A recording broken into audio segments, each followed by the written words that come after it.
po sa basketball po. Pagka yun, pagbagsak, tumunog po eh.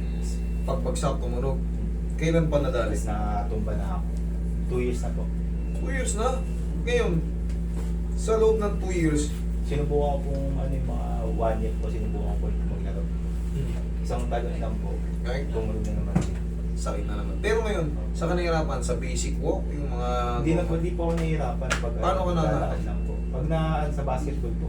O kaya po, yung nakaraan po, yung mga nakaraang buwan, 2 buwan siguro. Parang pupuyasa sa pagtalon, ganyan, hirap ka sa ganun. Tatakbo.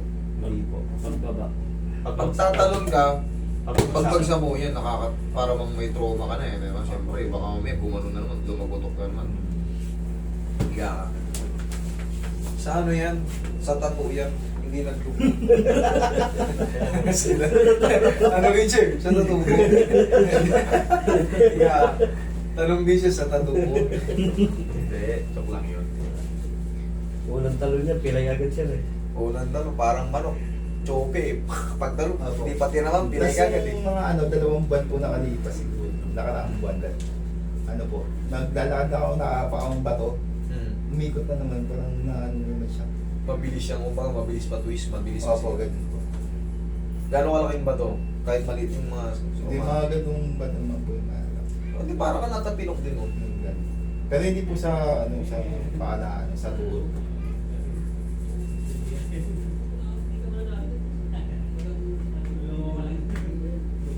Yan. Okay. Kala ko kasi. Yung iba kasi nagkakatubig sa tuhod. Ito naman hindi. Kala ko nagkatubig. Maliit lang. Iba nagkaka-fluid. Tignan natin kung makakatakbo talon ka. Tapos tumalon ka ng malakas mamaya.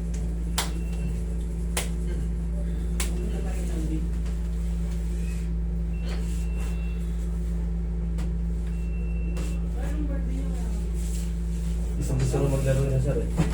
Yun. Thank you. Yun, may naramdaman akong kumilos doon. Gustong gusto mo na maglaro. Tandaan nyo, pag nai-injury kayo, huwag niyong pakapilit lalo tuhod. Kung may nararamdaman pa kayo masakit, huwag niyong pakapilit. Ang gawin nyo, hamanap kayo ng maghahatak o maghihilot na magaling. Tapos, siyempre, galing na kayo sa injury. Sabihin natin nakapahinga kayo. Tiwala na kayo, wala na yung maga eh. Pag talo nyo, choink, yun na naman. Maglagay kayo ng knee support pag galing na kayo sa injury. Para safe kayo. Naglagay po ako Yan, maglagay kayo niya para hindi lalong... Kasi pag may knee support, maliles yung damage. Maliles yung damage sa ano nyo.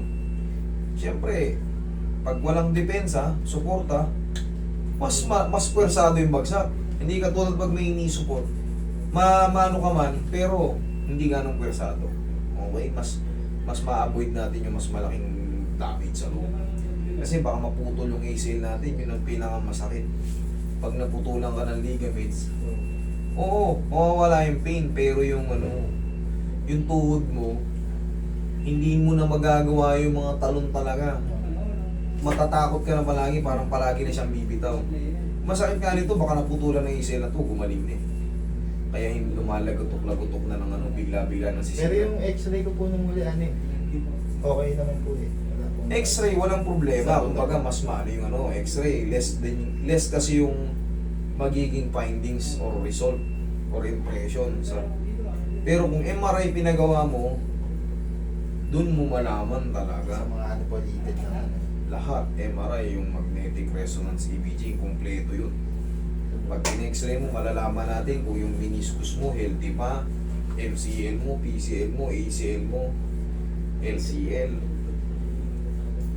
Makikita natin yun.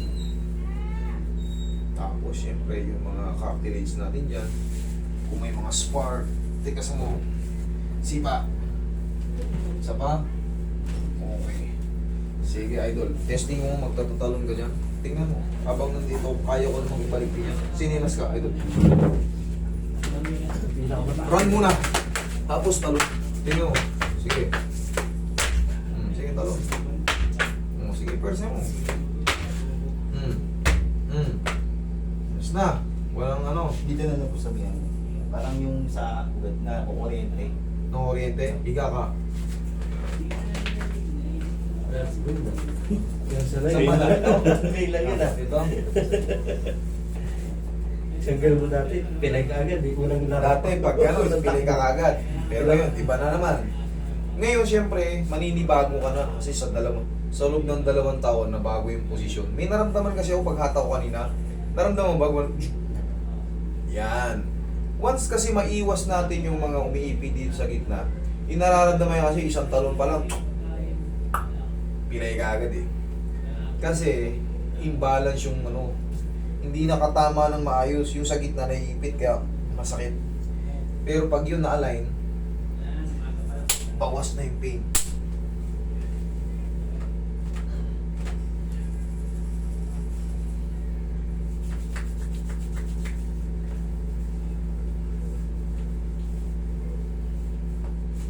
Oh, sige, testing ulit.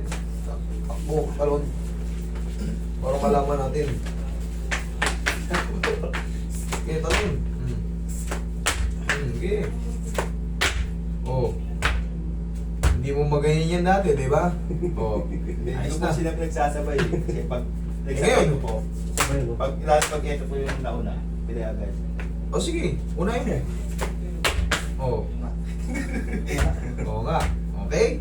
Ayun, idol, siyempre, huwag ka muna magtiwala kasi bagong adjust yan. Sabihin na natin walang pain or baka maging komportable ka agad eh. Patigalin mo muna yan, mag-bite-bite ka muna. Ha? Strengthening muna, sanayin mo muna, hayaan mo muna mag-establish yung ganyang posisyon ang ibig ko sabihin.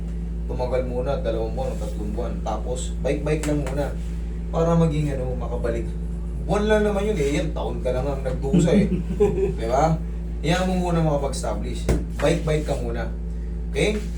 Tapos yung mga yun, di ba, nakikita ko yung mga nag-exercise lang, nilalagyan minsan na ng weights. Na ganun-ganun nila. Okay? Pag-bike ka na lang. Pwede mong gawin yun, yung mga mineral, talian mo, na ganun-ganun nila. Okay? Sige. Yeah. Thank you, thank you.